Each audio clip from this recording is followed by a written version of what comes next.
Bismillahirrahmanirrahim. Alhamdulillahirabbil alamin wassalatu wassalamu ala asyrafil anbiya'i wal mursalin sayyidina wa maulana Muhammadin wa ala alihi wa sahbihi ajma'in. Amma ba'd. Alhamdulillah, hadirin hadirat rahimakumullah. Usikum wa nafsi bi taqwallah. Qala Allah Ta'ala fil Qur'anil Karim, wa man yattaqillaha yaj'al lahu makhraja wa yarzuqhu min haitsu la yahtasib. Alhamdulillah, hadirin hadirat rahimakumullah. Kita semua ditakdir oleh Allah Subhanahu wa taala dikumpulkan di salah satu tempat yang semoga Allah selalu muliakan ini dalam rangka kita melaksanakan rangkaian safari Maulid yang alhamdulillah hari ini masuk di malam ke-44. Kurang 6 hari lagi kita akan memasuki penutupan safari Maulid. Semoga Allah berikan kepada kita semua umur panjang, ta'atillah wa rasulih, dan selalu dalam pandangannya rahmatnya Allah Subhanahu wa taala. Dan semoga kita semuanya diberikan oleh Allah kesehatan zahir wa batin, afiah yang sempurna insyaallah, Allahumma amin. Dan semoga apa yang kita lakukan malam ini mendapatkan keridhaan dari Allah Subhanahu wa taala dan menjadikan bahagia baginda Nabi Agung Muhammad sallallahu alaihi wasallam, yang dengan sebab itu semua Allah akan ijabah, Allah akan kabul daripada hajat, keinginan, harapan kita semuanya, urusan dunia dan akhirat kita insyaallah, Allahumma amin. Salawat serta salam semoga selalu tercurah kepada junjungan kita yang mulia baginda Nabi Agung Muhammad sallallahu alaihi wasallam beserta seluruh keluarga beliau, para sahabat beliau, para pengikut beliau, termasuk kita semuanya ila yaumil qiyamah insyaallah, Allahumma amin. Hadirin hadirat rahimakumullah. Alhamdulillah, dalam keadaan yang semacam ini, awal dari siang untuk wilayah sekitar daripada Sirapan hujan terus sampai maghrib, sampai isya, sampai kita akan mulai masih hujan. Alhamdulillah kita ditakdir oleh Allah meskipun hujan budal, terang budal, udan budal, cedek budal, adoh budal, punya sangu budal, gak punya sangu nunut. Sing ditunuti ya sing bersulung ya. Ya mugi-mugi sing ditunuti kalian Allah taala diparingi rezeki ingkang kathah, halalan thayyiban mubarakan, tinggal ibadah datang Allah Subhanahu wa taala insyaallah, Allahumma amin. Kalian sohibul bait iki kula disuwun berbicara tentang sholawat. Tapi sebelum saya berbicara tentang sholawat, saya akan bercerita sedikit. Kemarin ketika pulang dari Kebumen, saya sempat berdiskusi dengan Gus ini. Nah, di dalam diskusi ini, pembicaraan kita ini menyangkut di salah satu fadhil, keutamaan daripada amaliyah, termasuk amaliyah ketika kita melaksanakan pembacaan sholawat. Karena keutamaan membaca sholawat ini sangat banyak sekali, termasuk apa yang didawuhkan oleh Sayyid Muhammad bin Alwi bin Abbas Al-Maliki. Dia mengatakan di dalam satu kesempatan, tidak ada cara yang lebih ampuh, yang lebih mujarab untuk menghilangkan kesumpahan, untuk menghilangkan kesusahan, untuk menghilangkan kesedihan, melapangkan dada, dan untuk mendatangkan rizki, kecuali dengan memperbanyak pembacaan sholawat kepada baginda Nabi Agung Muhammad sallallahu alaihi wasallam. Kemudian dulu waktu pembicaraan itu saya bercerita kepada Gusnya ini bahwa dulu ketika saya berkeluh kesah kepada guru saya khususnya tentang masalah ekonomi, kemudian guru saya ini memberikan satu amaliyah, yaitu untuk melazimkan pembacaan Rotibul Haddad. Dan kemudian beliau juga memberikan kepada saya tawasul. Yang tawasul ini dituliskan langsung oleh tangan beliau, yang 1 lembar penuh. Waktu itu saya belum hafal. Waktu itu saya masih bekerja. Kemudian tawasul ini saya tempel di dinding tempat saya bekerja. Hari pertama setelah saya menerima itu, saya baca Rotibul Hadad ini, saya baca di tempat saya bekerja. Walhasil atas izin daripada Allah Subhanahu wa Ta'ala, hari itu Allah memberikan suatu pemberian yang luar biasa menurut saya pada saat itu, yang gak umum. Selama saya bekerja ini, pada saat itu Allah memberikan transaksi yang luar biasa, sampai gumun saya. Wah, ini khotib berarti mujarab bener ini. Mujarab bener. Hari berikutnya saya membaca lagi Rotibul Hadad dengan harapan memperoleh seperti yang kemarin. Ini harapannya manusia. Apa enggak boleh? Oh boleh. Pengharapan kok. Perkara kabul sama enggak kan urusannya Allah Subhanahu wa Ta'ala. Jenengan enggak usah ikut-ikut. Kalau jenengan ikut-ikut perkara kabul sama tidaknya, jenengan akan protes sama Allah Subhanahu wa Ta'ala. Bahaya ini. Itu yang terjadi kepada diri saya. Hari berikutnya saya baca Rotibul Hadad. Kemudian saya bekerja, saya tunggu sampai waktunya saya pulang. Hasilnya di luar dugaan. Jeglek 180 derajat. Sampai saya di dalam hati saya tidak terima. Saya buka terus kegiatan bekerja saya ini sampai jam 2 malam. Istri saya waktunya pulang, kok nggak pulang sih, sebentar lagi. Sampai jam 2 malam. Jam 2 malam itu sampai suatu ketika ada salah satu teman saya yang lewat, balik lagi dan lewati tempat saya bekerja itu, dia balik tanya kepada saya, guru tutup cek di Lukas karena tidak terimanya apa? Kemarin saya baca Rotibul Hadad, kemudian Allah menggelontor kepada saya rezeki yang Masya Allah, dan pada hari berikutnya Allah memberikan saya dari pagi sampai jam 2 malam. Mohon maaf, ini hanya ada 2 transaksi. Kalau keuntungan satu transaksi 1.000, saya dapat 2.000. Jangan bayangkan dari pagi antara setengah 8 saya buka sampai jam 2 malam dapat uang 2.000. Protes dari saya. Iya, kemarin digelontor sebegitu banyak, sekarang kok segini. Di hari berikutnya ada teman saya, kalau nggak salah Mas Iwan ini datang ke tempat saya. Kalau tidak salah, atau mungkin ada teman saya yang lain, itu melihat di tembok yang saya tempel tawasul. Kemudian komentarnya satu, rajamu dowo bener. Padahal itu tawasul. Dia mengatakan, rajamu dowo bener. Ini ada kesalahan. Saya takut di sini ketika saya ingin membicarakan tentang fadhil, suatu amaliyah termasuk sholawat ini. Kalau saya mengatakan baca sholawat ini nanti mendatangkan ini, dengan sudah baca terus kok gak datang komplain sama saya, jalur tempur repot saya ini. Bukan semacam itu. Coba dengan perhatikan di dalam rawi yang ketiga di dalam kitab Polisi Tujurot. Ini yang saya sendiri cocok tentang fadhil daripada sholawat, keutamaan dari membaca sholawat setelah doa. Bentar,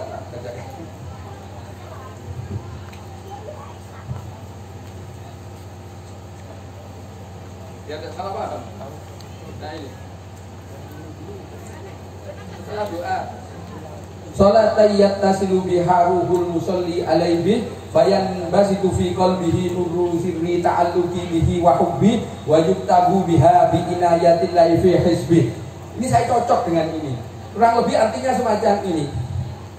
Sholawat rahmat itu mengukuhkan, menguatkan jalinan ikatan dengan pribadinya baginda Nabi Agung Muhammad Sallallahu Alaihi Wasallam. Bagi si membaca sholawat atas dirinya baginda Nabi Agung Muhammad Sallallahu Alaihi Wasallam menjadikan hatinya terang benderang, tersentuh nur kecintaan dan kerinduan kepadanya Sallallahu Alaihi Wasallam, dan memasukkan dengan inayah Allah ke dalam kelompoknya. Ini yang saya cocok, saya setuju, dan saya berharap khususnya pribadi saya ini Allah akan membersihkan hati saya sehingga hati saya ini menjadi bersih, Ketika hati seseorang ini bersih, dia akan mudah menerima nasihat. Nasihat ini kebanyakan memberikan sesuatu yang baik. Jadi ketika kita menerima nasihat, kita tidak mengkomplain, kita tidak mendebat, kita tidak menyalahkan, atau bahkan kalau dikatakan disuwuk idoni. Apa disuwuk idoni? Ketika kita diberitahu malah ceramai. Ini yang kita harapkan. Apa? Allah, kita mau baca sholawat, maka Allah akan jadikan hati kita bersih, karena tersentuh daripada nur baginda Nabi Agung Muhammad SAW. Bahkan guru saya pernah bercerita tentang salah satu daripada saudara beliau. Kalau tidak salah misalnya wanita yang solihah dari bangsa Al-Idrus. Guru saya pernah bertanya kepada beliau, antum ini melaksanakan sholat duha, apakah ingin mendapatkan rezeki yang banyak? Antum baca waqiah, apa ingin mendapatkan rezeki yang lancar? Antum melaksanakan ini, apakah ingin mendapatkan ini dan itu dan ini? Apa jawaban daripada orang soleh ini tadi, saudara daripada Al-Ustaz Al-Habib Hadi bin Alwi bin Muhammad Azhar? Beliau mengatakan, saya melaksanakan sholat duha, saya baca waqiah, saya melaksanakan ini dan itu, hanya menjalankan perintah daripada baginda Nabi Agung Muhammad SAW dan perintah Allah Subhanahu Wa Taala. Perkara saya dapat rezeki banyak, perkara saya sehat, perkara ini dan itu merupakan bonus. Nah inilah yang harus kita tanamkan di dalam hati kita. Kita melaksanakan sesuatu hanya mengharap keridhaan daripada Allah dan Rasulnya, bukan mengharapkan fadoil ini. Apa tidak boleh? Boleh. Tapi saya khawatir ketika fadoil yang kita harapkan ini tidak datang, kita protes sama Allah. Loh, ini loh bahaya. Ketika protes sama Allah, loh apa salah ini? Karena Allah tidak mungkin salah. Karena baginda Nabi Agung Muhammad SAW juga tidak mungkin salah. Ini yang perlu kita tanamkan di dalam hati dan pikiran kita. Termasuk kita hadir maulid ini.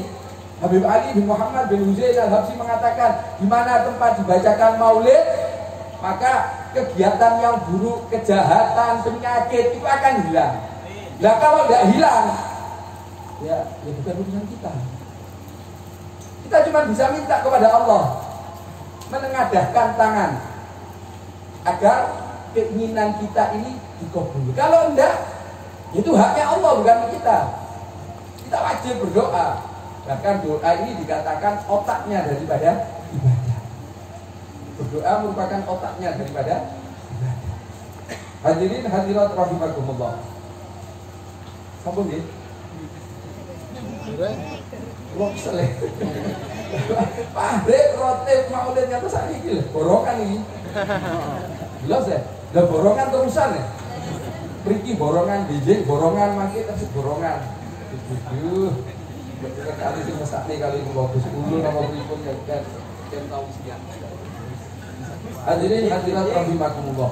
Akhir zaman saat ini Masya Allah, ketika jenengan melihat di dunia medsos, dunia maya, Masya Allah, saya sempat khawatir dan gelisah mengenai keadaan akhir zaman, termasuk keadaan diri pribadi saya. Kemudian ketika tadi saya membuka HP saya yang lama tidak saya buka, itu saya menemukan ada satu pesan daripada seorang ulama dari Suriah yang pada saat itu Suriah goyang. Beliau berpesan, beliau bercerita tentang keadaan negaranya itu. Kemudian di akhir pesannya ini beliau mengatakan bahwa beliau bertemu dengan minas solihin yang sangat banyak.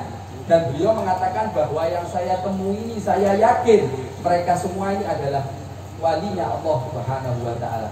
Dan para walinya Allah ini berpesan untuk warga Suriah pada saat itu untuk membaca surat Yasin setelah sholat subuh, kemudian membaca istighfar sebanyak 100 kali dengan ucapan istighfar atau kalimat istighfar terserah. Astaghfirullahaladzim, Astaghfirullahaladzim alladzi la ilaha illa huwal hayyul qayyum wa atubu ilaihi boleh. Yang beliau jelaskan adalah kalimat istighfar yang jumlahnya 100. Kita minta kepada Allah, beliau mengatakan semacam itu, agar keadaan negaranya ini diperbaiki. Tapi Saya pernah mendengar cerita daripada guru saya, yaitu ketika sebelum Irak jatuh, pada saat itu perang Teluk, kalau tidak salah tahun 1992 atau 93. Beliau bercerita ketika itu beliau silaturahim kepada Al-Habib Ahmad bin Toha Al-Haddad di kota Jeddah. Dan pada saat bersamaan ini ada beberapa orang dari Irak. Orang dari Irak ini sengaja bersilaturahim kepada Habib Ahmad ini tadi, Habib Ahmad Al-Masyhur ini tadi, untuk meminta takwil tentang mimpi mereka ini tadi. Apa mimpinya?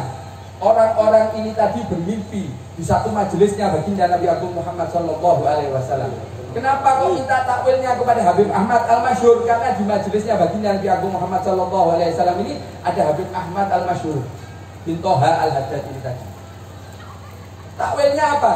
Pada saat itu baginda Nabi Agung Muhammad SAW berdiri dari tempatnya, kemudian menuju kepada Sultanul Aulia Syekh Abdul Qadir Al-Jilani, dan baginda Nabi Agung Muhammad SAW mengikat daripada Syekh Abdul Qadir Al-Jilani. Ini diikat ini Syekh Abdul Qadir Al-Jilani. Syekh Abdul Qadir Al-Jilani dimakamkan di mana? Baghdad. Kenapa? Apa takwilnya? Orang-orang ini bertanya kepada Habib Ahmad Masyhur ini tadi. Bertanya, karena di dalam majelisnya baginda Nabi Muhammad SAW ada beliau. Apa takwil daripada Habib Ahmad Al-Masyhur ini? Beliau mengatakan bahwa ini belum jatuh Irak ini. Irak ini belum hancur ini, belum hancur. Beliau mengatakan, kenapa baginda Nabi Muhammad SAW kok mengikat Syekh Abdul Qadir Al-Jilani? Syekh Abdul Qadir Al-Jilani, Sultanul Aulia, tidak boleh ikut campur urusannya Irak. Dan kita di sini di tanah Jawa tadi kok sudah ditawasul. Apa? Jangan bacakan Mas Umar. Min Babil Aulia fi Jawa Irfa'ula Bala. Aulia yang ada di tanah Jawa itu masih ikut campur kepada kita. Kalau kita sudah tidak mau nyebut, kalau kita sudah tidak mau tawasul, kita tidak mau mencari wasilah kepada mereka, terus kalau aulianya kita diikat sama baginda Nabi Agung Muhammad SAW, bagaimana? Mau kayak Irak? Saya tanya gitu. Ini bukan sembarang qasidah ini. Kita nyebut namanya aulia saja Allah turunkan rahmat. Zaman sebelum Irak jatuh sudah diberi tanda Syekh Abdul Qadir Jalani, Sultanul Aulia, bisa untuk berbuat sesuatu menyelamatkan Irak. Akan tapi sama baginda Nabi Agung Muhammad SAW tidak boleh diikat. Ini takwil yang diberikan Habib Ahmad Al-Masyhur bin Toha Al-Haddad kepada warga Irak yang diceritakan oleh guru saya.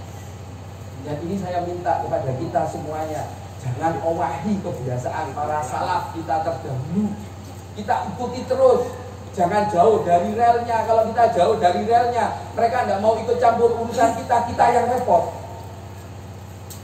Bahkan dikatakan bumi Jawa, bumi Indonesia, wali terbanyak kedua setelah Yaman. Kalau di Zambal, Al-Habib Abdurrahman Assegaf mengatakan, kalau dari langit dijatuhkan jarum di pemakaman Zambal, mesti terkena wali. Karena banyak wali. Di zaman beliau mengatakan ada 80 kutub yang dimakamkan di Zambal. Berapa ribu wali yang ada di sana. Kutub itu pemimpinnya wali. Nah kita dijawab banyak. Yang masyhur, yang jelas masyhur ada wali Songo. Belum ada wali-wali mastur tadi. Banyak sekali. Bahkan di kota kita yang kita cintai ini banyak sekali. Cuman nggak kelihatan. Jangan dilihat orang yang menunjukkan karomah itu walinya Allah, belum tentu. Yang jelas wali ini yang istiqomah di jalannya Allah Subhanahu wa taala, di jiralnya baginda Nabi Agung Muhammad SAW yang istiqomah tentunya. Karena baginda Nabi Agung Muhammad SAW mengatakan al-istiqomah khairum min alfi karomah. Orang yang istiqomah ini lebih utama daripada orang yang memiliki 1000 karomah. Ada orang yang menunjukkan 1 karomah, kayak soang, gak muli-muli, rombongan bisa. Orang yang istiqomah teriak-teriak adzan, istiqomah teriak-teriak adzan, nggak pernah disowani. Bahkan dijuluk ini muadzin tukang adzan, nggak pernah tukang adzan. Tukang gue. Hadirin hadirat rahimakumullah. Sekedhik ingkang kula aturaken mugi-mugi wonten manfaat.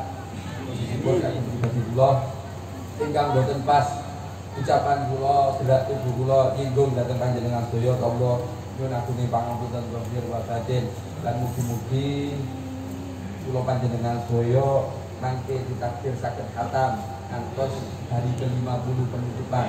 Semoga Allah berikan panjang umur kepada kita semua. Allah berikan kesehatan, lahir wa batin, afiat yang sempurna. Allah cukupi segala keperluan kehidupan kita di alam dunia ini. Insyaallah, Allahumma amin. Dan semoga anak keturunan kita semuanya ditakdir dijadikan Allah menjadi anak-anak yang solih, solihah, berbakti kepada Allah wa rasuluhu, berbakti kepada agamanya Allah, berbakti kepada kedua orang tuanya, dan berguna bagi lingkungan sekitarnya. Dan semoga kita semuanya akhir hayat diakhiri dalam keadaan husnul khotimah, husnul khotimah, dan semoga kelak yaumil akhir kita dimasukkan di dalam rombongan baginda Nabi Muhammad sallallahu alaihi wasallam, dikumpulkan oleh Allah dengan baginda Nabi Muhammad sallallahu alaihi wasallam di surganya Allah Subhanahu wa taala, insyaallah. Allahumma amin. Ala hadhihi ahwalikunnatin salihah min khairati dunya wal akhirah wa ila hadratin Nabi Muhammadin sallallahu alaihi wasallam. Allahumma shalli wa sallim wa barik alaihi wa ala alihi al-Fatihah. Bismillahirrahmanirrahim. Alhamdulillahirabbil alamin. Arrahmanirrahim. Maliki yaumiddin. Iyyaka na'budu wa iyyaka nasta'in. Ihdinas siratal mustaqim. Siratal ladzina an'amta 'alaihim ghairil maghdubi 'alaihim waladdallin. Amin. Kata lepas saking kula menakuni pangampunan zahir wa batin wal afu minkum. Assalamualaikum warahmatullahi wabarakatuh. Waalaikumsalam warahmatullahi wabarakatuh.